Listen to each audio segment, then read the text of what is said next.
But first tonight, the movie world is a cutthroat business at the best of times, and it's about to get a whole lot bloodier. Sweeney Todd, the demon barber of Fleet Street, is the latest gory offering from oddball director-actor team Tim Burton and Johnny Depp. Based on the stage musical by Stephen Sondheim, this week it won 2 Golden Globes. So, what's the secret behind Burton and Depp's creative alchemy? Mark Kermode is determined to find out. Just don't touch the pies, Mark. All right, you, sir, how about a shave? Come and visit your good friend Sweeney. You, sir, too, sir, welcome to the grave. I will have vengeance. Sweeney Todd is the latest full-blooded offering from director Tim Burton, starring Johnny Depp as the demon barber hell-bent on revenge. Who, sir? You, sir? No one's in the chair. Come on, come on. Sweeney's waiting. I want you, bleeders. You, sir? Anybody? Despite the accent, Mary Poppins it ain't. And though a slasher musical might not be everyone's cup of tea, for Burton and Depp, blood and guts are their bread and butter. Dread kind of sweet dream. I love you. Having once declared Johnny Depp to be the best physical actor of his generation, I felt personally betrayed by Pirates of the Caribbean. It was going to take a lot to make me forgive him for Captain Jack Sparrow. Not sure I deserve that. Perhaps Sweeney Todd was just the recipe. It's got everything. It's got songs, it's got bloodshed, and most importantly, it reunites Depp with director Tim Burton. Whenever those two are together, something magical happens. I mean, look at their films. Edward Scissorhands, Ed Wood, Charlie and the Chocolate Factory, and now Sweeney Todd. Now, it's long been said that Burton and Depp are artistically joined at the hip, but I want to find out what runs through the veins of these oddball blood brothers. Gentlemen, fancy a pie? How'd we end up here? Lovely, fresh blood. Yeah. So look, in terms of, your relationship together, are you really that close as a couple? I mean, is there kind of like a semi-married relationship in the way in which you work artistically? We were married in Las Vegas in 1980.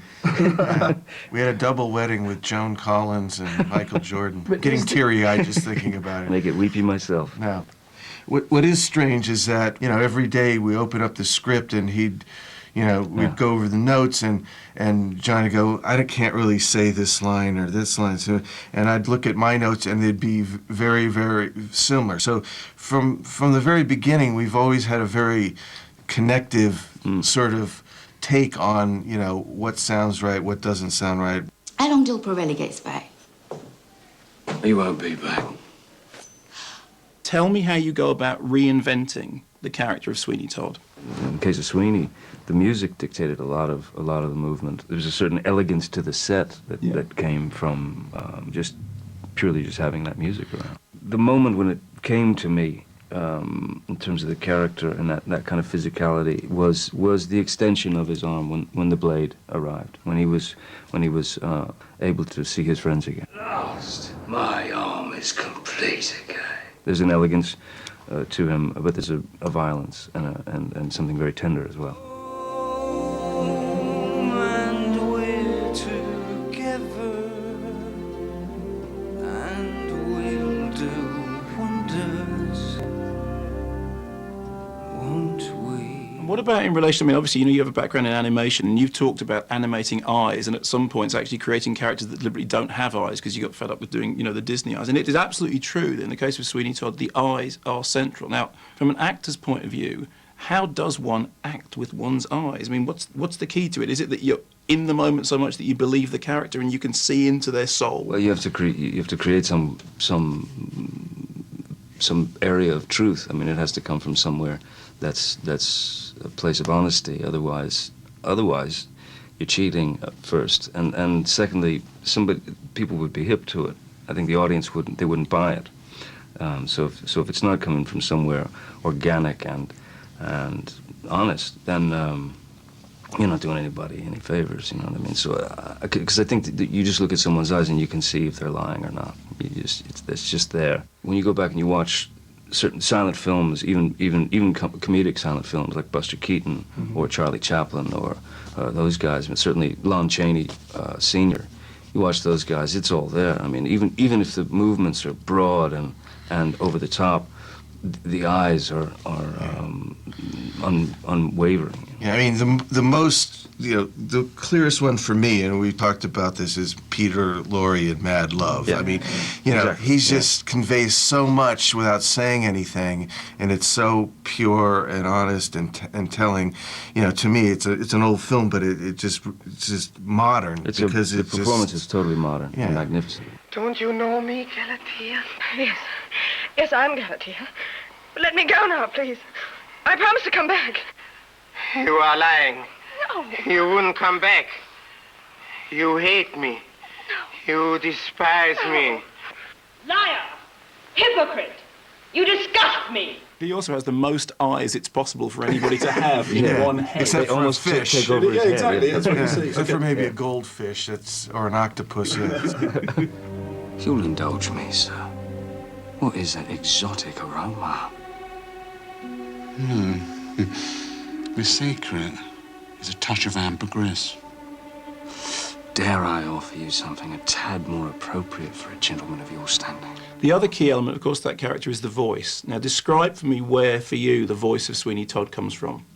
The voice of Sweeney Todd, to me, it just seemed very simply kind of East End, It seemed like he would be an East End guy, working class. Because it's interesting, because when I hear that voice, the things it echoes for me are, I hear very clearly David Bowie in the period in which he was very influenced by Anthony Newley, who was that kind of, that rap scat. No, he was. He had that. Was he really? Was he? Boy, yeah. I never did. That's interesting. Anthony Newley had absolutely that same register. It was that tenor of, the street lad, the element of danger, lovable rogue, but something else going on underneath. It's funny because people have mentioned David Bowie, just, asking if I used him as a reference, and I wish I could say I did, but I didn't. If there was any sort of inspiration in terms of a style or a sound or something like that, I guess the one guy that did come to mind after I heard myself singing was Anthony Newley, oddly.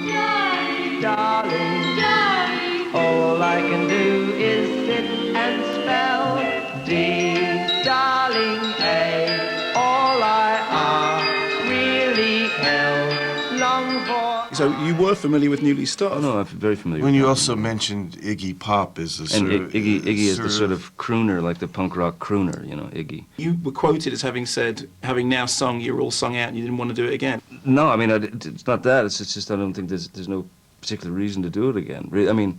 But you can sing, right? You can, Well, I mean, I did it for the film, and I was asked to do it by Tim, and I was glad, was really happy to have gotten away with it. So, I got away with it once. I don't know if I'll get away with it a second time. Guys, thank you very much.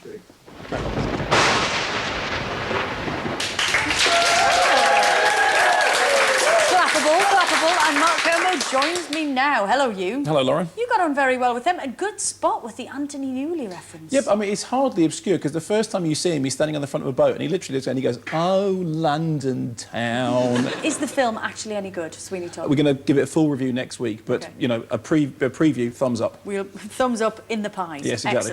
Excellent. So.